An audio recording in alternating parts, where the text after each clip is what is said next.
lokasyon at pisikal na katangian ng Timog Silangang Asya. Term 1, Week 1. Tignan ang larawan ng mundo. Ano ang tawag sa malalawak na bahagi ng lupa? Ilan ang kontinente sa daigdig?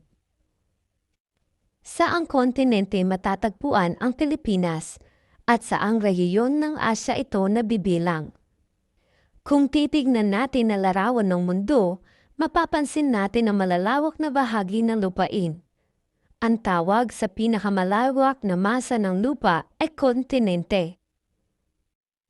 Paano nga ba nabuo ang mga kontinente? Batay sa pag-aaral ni Alfred Wegener, isang German geophysicist, dati nang magkakaugnay ang mga kontinente sa isang supercontinent na Pangaea. Dahil sa paggalaw ng continental plate o malaking bloke ng bato kung saan nakapatong ang kalupaan, nagkahiwa-hiwalay ang Pangaea at nabuo ang kasalukuyang mga kontinente. Ang unti-unting paghihiwalay ng Pangaea ay pinaliliwanag ng plate tectonics theory. Ayon dito, ang crust ng mundo ay nahati sa mga plate na gumagalaw. Dahil sa pagkikiskisan, pag-uumpugan o paghihiwalay ng mga plate na ito, nagbabago ang anyo at lokasyon ng mga kontinente. Sa tradisyonal na modelo ay may 7 kontinente ang daigdig: ang North America, South America, Europe, Africa, Asia, Antarctica, at ang Australia.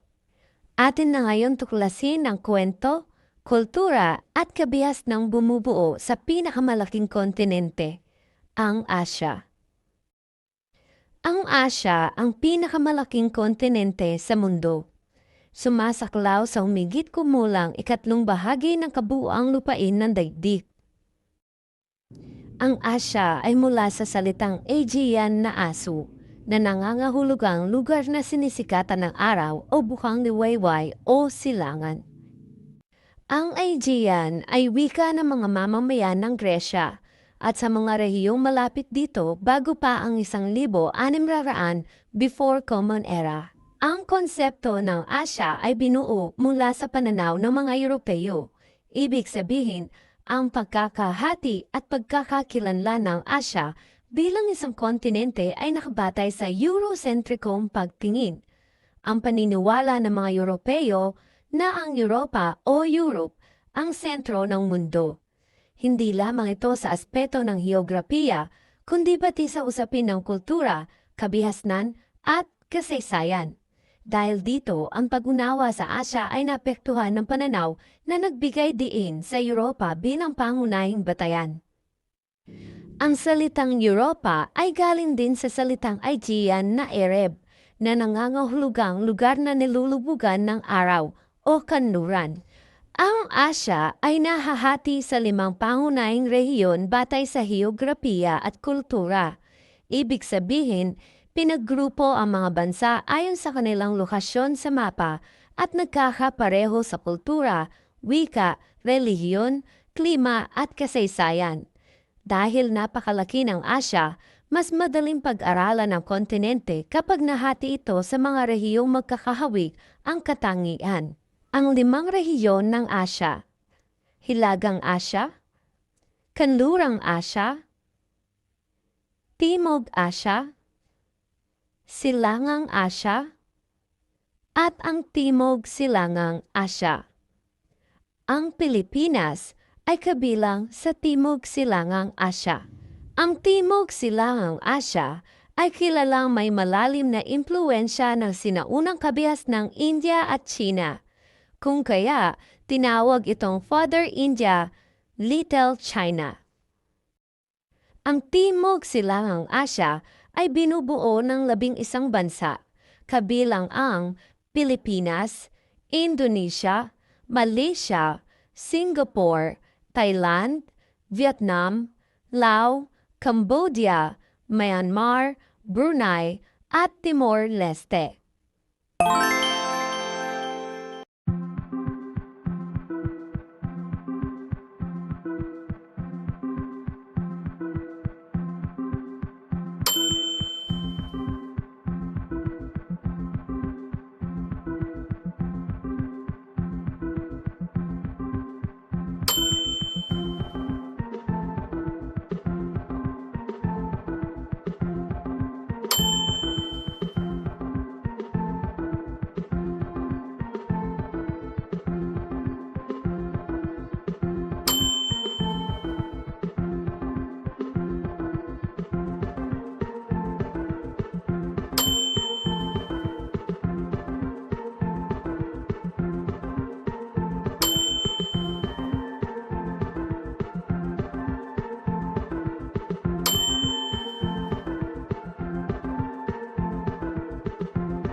Timog Silangang Asya ay isang rehiyon ng Asya na binubuo ng iba't ibang bansa na magkakaiba ang kultura, kasaysayan at heograpiya. Upang mas madaling maunawaan ang lokasyon at katangiang pangheograpiya ng rehiyon, ito ay hinati sa dalawang malaking bahagi. Una, ang pangkontinenteng Timog Silangang Asya o Mainland Southeast Asia. Ang pangalawa ay ang pangkapuluang Timog Silangang Asya o Insular Southeast Asia. Ang pangkontinenteng Timog Silangang Asya o Mainland Southeast Asia. Ito ay bahagi ng rehiyon ng Timog Silangang Asya na matatagpuan sa isang malawak na tangway o peninsula. Matatagpuan ito sa pagitan ng South China Sea sa silangan at Indian Ocean sa kanluran, dahilan upang maging mahalaga ang lokasyon nito sa kalakalan, paglalayag at kultura noon at ngayon. Binubuo ang bahaging ito ng mga bansang Myanmar, Thailand, Laos, Cambodia at Vietnam. Dahil magkakadikit ang kanilang mga lupaing kontinental, mas madali ang paggalaw ng tao, hayop at kalakalan. Nagresulta ito sa magkakahalong kultura, relihiyon at tradisyon na makikita pa rin hanggang ngayon. Pangkapuluang Timog Silangang Asya o Insular Southeast Asia. Ito ay binubuo ng mga kapuluang nakakalat sa karagatan. Ito ay mga bansang pangunay na sa mga grupo ng isla at hindi magkakadikit ang mga lupain dahil napapalibutan ang mga ito ng dagat at karagatan. Dahil sa ganitong lokasyon, napakahalaga ng papel ng karagatan sa kanilang kabuhayan, kultura at kasaysayan. Kasama sa bahaging ito ng Timog Silangang Asya ang mga bansang Pilipinas, Indonesia, silangang bahagi ng Malaysia, Brunei at Timor-Leste. Kilala ang rehiyong ito sa pagkakaroon ng libu-libong isla, malalawak na baybayin at saganang yamang tubig. Ang Malaysia ay isang natatanging bansa dahil sakop nito ang dalawang bahaging ito ng sabay. Ang bahagi ng Malaysia na matatagpuan sa kanlurang Malaysia o Peninsular Malaysia ay nakakabit sa mismong kontinente ng Asya. Ito ang dahilan kung bakit kabilang ito sa mainland. Naroon ang kanilang kabisera at karamihan ng populasyon. Nakadugtong ito sa Thailand at may katangiang pangkontinente tulad ng malalawak na kapatagan at matitinong infrastruktura. Samantala, ang silangang Malaysia ay matatagpuan sa isla ng Borneo, kasama ang Indonesia at Brunei. Dahil ito ay nasa isang pulo na napapalibutan ng karagatan, ito ang dahilan kung bakit ang bahaging ito naman ay kabilang din sa insular na bahagi ng Timog Silangang Asya. Ang rehiyong ito ay may mayaman na kagubatan, kabundukan at likas na yaman na karaniwang matatagpuan sa mga kapuluan. Saan kabilang? Pagpangkat-pangkatin ang mga watawat ng bansa batay sa rehiyong kinabibilangan, mainland o insular Southeast Asia.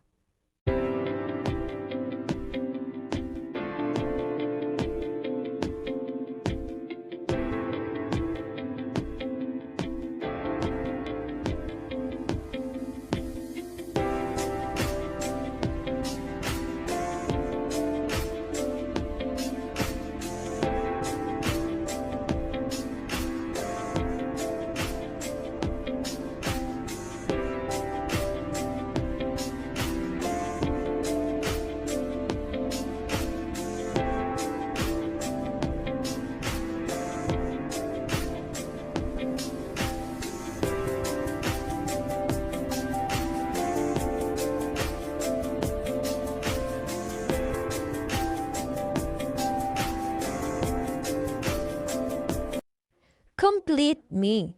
Ang ating mundo ay binubuo ng 7 na tumutukoy sa pinakamalawak na masa ng lupa sa ibabaw ng daigdig.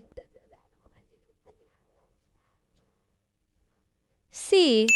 Ang German geophysicist na nagpanukala na dating magkaugnay ang mga kontinente.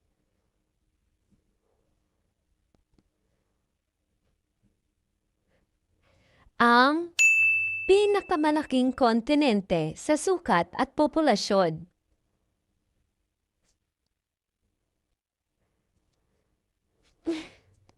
Ang Asya ay nagmula sa salitang Aegean na nangangahulugang lugar na sinisikatan ng araw o bukang liwayway o silangan. Ang Asya ay nilikha ng mga Europeo. Sa madaling salita, ang Asya ay mula sa pananaw na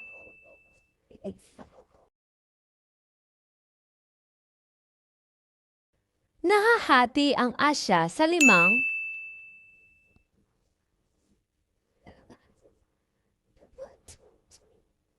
ang ay kinikilalang may malalim na impluensya ng sinaunang abihas ng India at China, kung kaya tinawag itong Father India o Little China.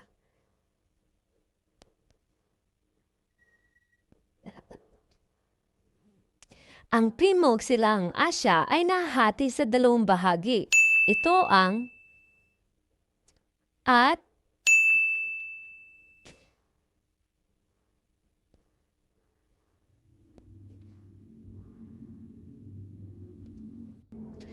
ang Pilipinas ay kabilang sa Timog Silang Asya, partikular sa subregion na Southeast Asia.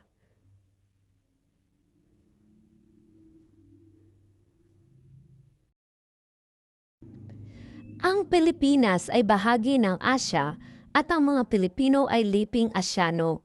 Mahalaga ang pag-aaral ng Asya dahil sa napakalawak na kontribusyon nito sa mundo. Bukod sa pang-ekonomiyang lakas, nagbibigay rin ng kalakasang kultural ang Asya. Ang bawat bansa at rehiyon ay may kanya-kanyang natatanging kulturang nahubog ng mahabang kasaysayan. Hitik sa kasaysayan, kultura at likas na yaman ang Asya. Kaya naman upang mas makilala ang ating daigdig, mahalaga na mapag-aralan natin ang Asya at ang mga likas na yaman, kultura at mga geographical na nakatangi ang napapaloob nito. Sa katunayan, ang mga sinaunang kabiasnan ng mundo ay nagmula sa Asya. Great job, ka-Apenatics! Mas lumalawak ang isip, mas lumalalim ang pangunawa, pagaling ng pagaling hanggang sa susunod na aralin.